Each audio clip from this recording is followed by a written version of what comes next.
একদমই বাজে অবস্থা, যা আছে ভালো ট্রিটমেন্ট চলছে।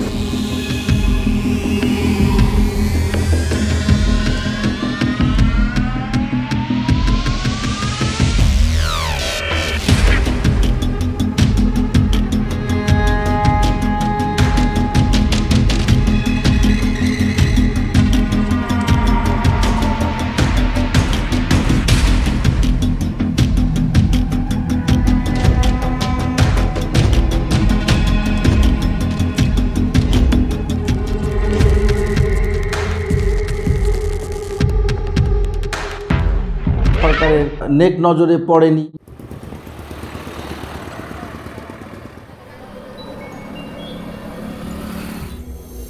ঝিনাইদহ ঢাকা মহাসড়ক, এ সড়কের পাশে অবস্থিত ঝিনাইদহ 25 শয্যা শিশু হাসপাতাল। যদিও দূর থেকে দেখে বোঝার উপায় নেই এখানে একটি হাসপাতাল আছে।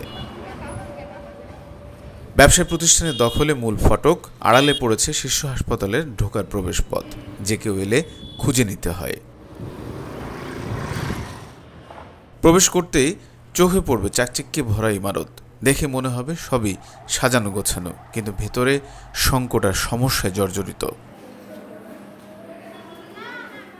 আমরা দেখতে ও জানতে চাই খুলনা বিভাগের একমাত্র বিশেষায়িত শিশু চিকিৎসা কেন্দ্র ঝিনাইদহ শিশু হাসপাতালের এই হাল কেন। চিকিৎসা ভালো, ডাক্তাররা আন্তরিক, নার্সরা যত্নশীল, কিন্তু হাসপাতালে শয্যা কম। 25 শয্যার হাসপাতাল, কিন্তু প্রতিদিন রোগী আসে 50 থেকে 60 জন। অনেক শিশু ভর্তি হতে না পারে ফিরে যেতে হয়। মেঝেতে শুয়ে চিকিৎসা চলে অনেক রোগীর। শতভাগ চিকিৎসা দিতে চাই, কিন্তু এখানে ওয়ার্ড বৃদ্ধির প্রয়োজন। এখানে 25 শয্যার এইটা হসপিটালটা, শিশু হসপিটালটা, তো আমি আর মনে হয় যে এখানে আরও শয্যা বাড়ানো উচিত। আর পরিষ্কার পরিচ্ছন্নতার বিষয়টা হচ্ছে একদমই বাজে অবস্থা। সেই অবস্থা থেকে নিয়ে আসছিলাম বাসা থেকে, তার থেকে ডবল গুণ সুস্থ হয়ে গেছে এখানে নিয়ে আসে। আর এর আগেও মনে করেন যে দেখাইছি সদরে ওইখানে দেখায় 5 দিন অতটা মানে উন্নত হয়েছিল না, কিন্তু এইখানে এসে তার থেকে অনেক সুস্থ হয়ে গেছে। হাসপাতালে এখন বর্তমান যা আছে ভালো ট্রিটমেন্ট চলতেছে, এনারা ভালো টেক কেয়ার করতেছে। এখানে আপনার আরও কিছু আপনার এই সার্বিক দিক থেকে এখন ভালোই আছে, সমস্যা নেই। আর হচ্ছে আরেকটা জিনিস, সেটা হচ্ছে যে আপনার এই আমি দেখলাম যে ওখানে একটু নোংরা, মানে পরিষ্কার পরিচ্ছন্ন, এটার ব্যাপারে একটু থাকার দরকার, লাইট থাকার দরকার, বুঝছেন। যেহেতু আমি ডায়রিয়া ওয়ার্ডে ছিলাম, সেহেতু ওখানে দেখলাম বেশ নোংরা একটু ইয়ে রয়েছে। সব দিক থেকে আপনার একটা মানে পরিষ্কার পরিচ্ছন্ন থাকাটা আমি জরুরি মনে করি। এছাড়া পরিচ্ছন্নতা কর্মী না থাকায় অপরিষ্কার পরিবেশে চিকিৎসা চলে শিশুদের।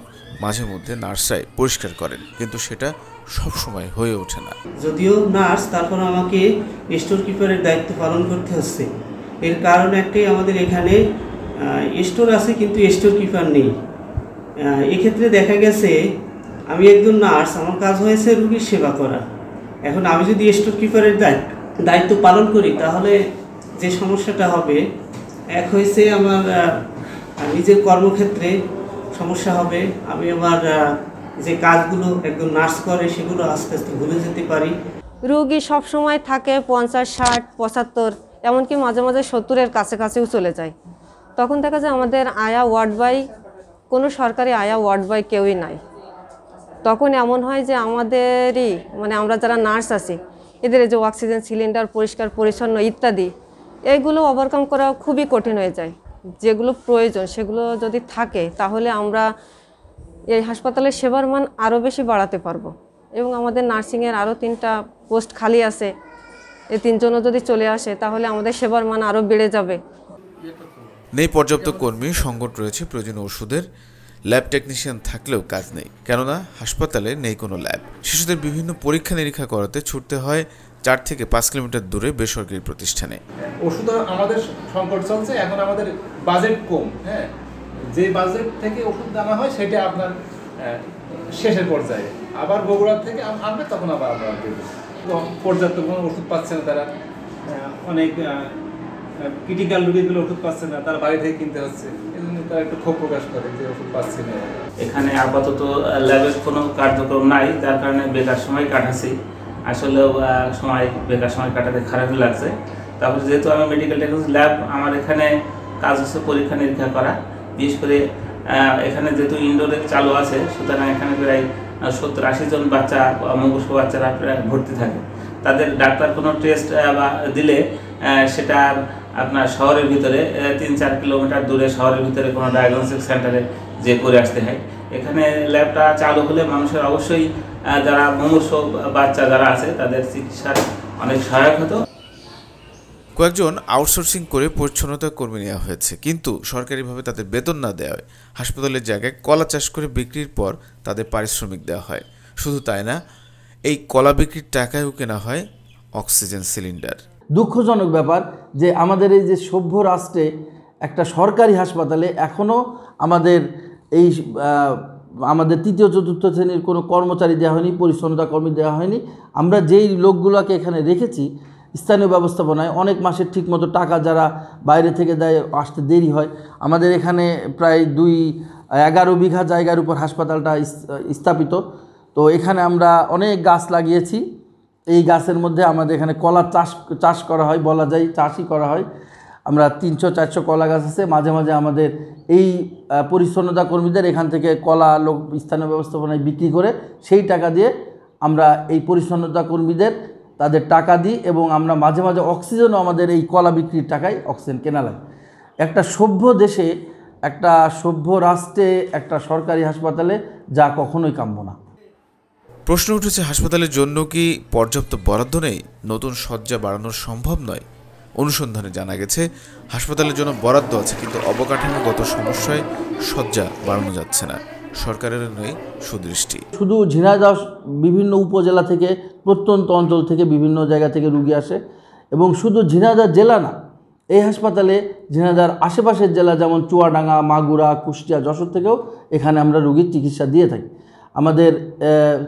আমাদের চিকিৎসায় সন্তুষ্ট হয়ে বিভিন্ন জেলা থেকে এখানে রুগী আসে। আমাদের এত রুগীর চাপ থাকা সত্ত্বেও হাসপাতালটা এখনও সরকারের নেক নজরে পড়েনি। এখনও সেইভাবে আমাদের বরাদ্দ আমরা পাচ্ছি না। আমাদের এখানে 25 শয্যার বিপরীতে আমাদের রুগী অনেক বেশি থাকে, ভর্তি থাকে অনেক রুগী, বহির্বিভাগেও অনেক রুগী আসে। আমাদের এখানে কোনো যন্ত্রপাতি ল্যাব নাই, বাচ্চাদের পরীক্ষা নিরীক্ষার জন্য কোনো ল্যাব নাই। এই পরীক্ষা নিরীক্ষার জন্যে গ্রামের গরিব অসহায় রুগীদের শহরে গিয়ে অনেক পয়সা খরচ করে তাদের পরীক্ষা করা লাগে।